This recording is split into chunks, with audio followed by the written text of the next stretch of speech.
လန်ဆာမှာ1850ခုနှစ်ကယ်လီဖိုးနီးယားရဲ့ရွှေတူးဖော်ရေးခေတ်ကိုမြင်တွေ့ရမှာပါ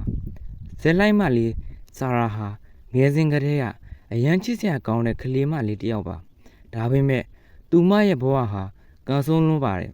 သူမရဲ့အဖေကသူမကိုသမီးရင်းလိုအတိမတ်မပြုတ်ပဲဆုပြေခဲ့တယ်လို့မိခင်ဖြစ်သူဟာလည်းဆင်းရဲဒုက္ခတွေကြားမှာဆုံးပါသွားခဲ့ပါတယ်မိဘမဲ့ဖြစ်သွားတဲ့ဆာရာကိုလူပွဲသားတွေခေါ်သွားပြီးပြည့်စစာလောကထဲကိုရောင်းစားခဲ့လိုက်ပါတယ်သူမဟာငယ်လေးကတည်းကဒိုက်ဆိုတဲ့လူရိုးမာတစ်ယောက်ရဲ့လက်ထဲမှာညင်ပန်းနှိမ့်ဆက်ခံရပြီးကြည်ပြင်းလာခဲ့တာပါအရွယ်ရောက်လာတဲ့အခါမှာတော့သူမဟာ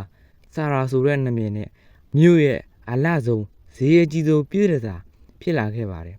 သူမရဲ့မျက်လုံးတွေထဲမှာမြွန်လင်းရက်ဆိုတာမရှိတော့ပါဘူးယောက်ျားဆိုတာအသားငါးခွဲယူတက်တဲ့တိရစ္ဆာန်တွေလိုပဲလို့သူမမြင်မိပါတယ်တစ်ဖက်မှာတော့မိုက်ကယ်ဟော်ရှိုးဆိုတဲ့လယ်သမားတစ်ယောက်ရှိပါတယ်သူကမြို့ရဲ့ဝေးတဲ့တောင်ဝန်းပေါ်မှာတစ်ယောက်နဲ့စိုက်ပျိုးရေးလုပ်ပြီးအေးအေးချမ်းချမ်းနေတဲ့သူပါတနေ့မှာသူကဘုရားသခင်စီဆုတောင်းခဲ့ပါတယ်ကျွန်တော်အတွက်ဘဝလက်တွဲပေါ်ပြပေးပါလို့ဆုတောင်းခဲ့ပါတယ်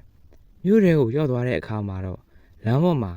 ဆာရာကိုသူမြင်လိုက်ရပြီးသူမဟာငါဇနီးလောင်ပဲဆိုတာကိုအလိုလိုသိလာခဲ့ပါတယ်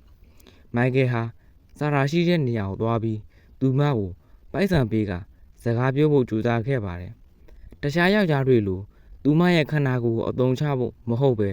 သူမကိုဒီဘဝကနေကထုတ်ချင်တာပါလို့မိုက်ကယ်ကပြောလိုက်ပါတယ်မိုက်ကယ်ကသူမကိုလက်ထက်ခွင့်တောင်းတဲ့အခါဆာရာဟာညင်းလိုက်ပါတယ်ငါလိုမိန်းမကိုဘသူကလက်ထက်မှာလဲနင်ကယူနေတာလားဆိုပြီးသူမကခါခါတည်းတုတ်ပြန်လိုက်ခဲ့ပါတယ်တနေ့မှာဆာရာဟာ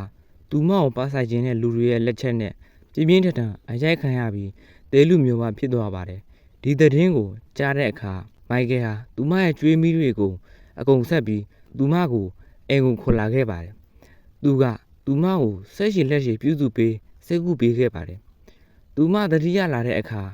မိုက်ကယ်ရဲ့အိမ်ကိုရောက်နေတာကိုတွေ့ပြီးအရန်ထိတ်လန့်သွားပါတယ်မိုက်ကယ်ကသူမကိုအားစီနေအဖြစ်ဒီမှာအေးအေးဆေးနေပါလို့ပြောပြီးဆာရာကတော့ဒါဟာလောင်ရီတစ်ခုကနေနောက်တစ်ခုကိုပြောင်းထားလို့ပဲထင်နေပါတယ်သူမဟာမိုက်ကယ်ကိုအကြိမ်ကြိမ်စော်ကားတယ်စိတ်ဆိုးအောင်လုပ်တယ်ဒါပေမဲ့မိုက်ကယ်ကဒေါသမထွက်ပဲမြင့်တာနဲ့တုတ်ပြန်ပါတယ်တညမှာတော့ဆာရာဟာမိုက်ကယ်စီကပိုက်ဆံတွေခိုးပြီးထွက်ပြေးပါတယ်ဒါပေမဲ့သူမမှာသွားစရာနေရာမရှိသလိုလမ်းမှာလည်းဒုက္ခရောက်ပြီးမိုက်ကယ်ကပဲသူမကိုပြန်ချတွေ့ပြီးအိမ်ကိုပြန်ခေါ်လာခဲ့ပါတယ်ဆာရာဟာမိုက်ကယ်ရဲ့စစ်မှန်တဲ့မေတ္တာကိုစတင်ခံစားလာရပါတယ်မိုက်ကယ်ကသူမကိုစာသင်ပေးတယ်လေတော့မှာအတူတူအချိန်ကုန်စေခဲ့တယ်ဆာရာဟာပထမဆုံးအချိန်အဖြစ်လူတစ်ယောက်လိုဆက်ဆံခံရတဲ့အတွက်စိတ်ထဲမှာရွေးထွေးမှုရလာပါတယ်ဒါပေမဲ့သူမရဲ့အတိတ်ကနင်ကညှိပက်တဲ့သူ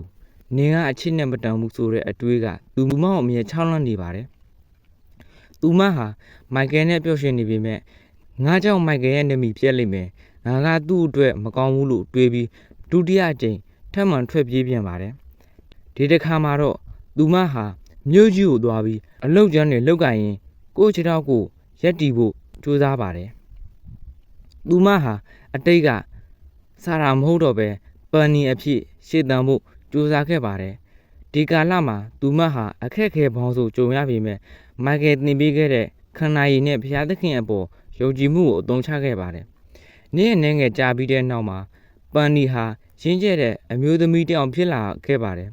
သူမဟာသူမလိုပဲဘဝပြည့်နေတဲ့အမျိုးသမီးငယ်လေးတွေကိုကူညီပေးတဲ့ခေတ်တစ်ခုကိုတည်ထောင်နိုင်ခဲ့ပါတယ်အခုချိန်မှာတော့သူမဟာကိုယ့်ကိုယ်ပြန်လဲတံမိုးထားတက်လာပြီးအတိတ်ကအပြစ်တွေကိုလည်းကိုယ့်ကိုယ်ခွင့်လွှတ်နိုင်သွားခဲ့ပါတယ်သူမဟာမိုက်ကယ်စီကိုပြန်သွားဖို့ဆုံးဖြတ်လိုက်ပါတယ်မိုက်ကယ်ဟာနင့်တော်ကြတဲ့အထိသူမကိုစောင့်နေတုန်းပါပဲသူတို့နှစ်ယောက်တောင်ကုန်းပေါ်မှာပြန်ဆုံတွေ့ကြတဲ့အခါမှာတော့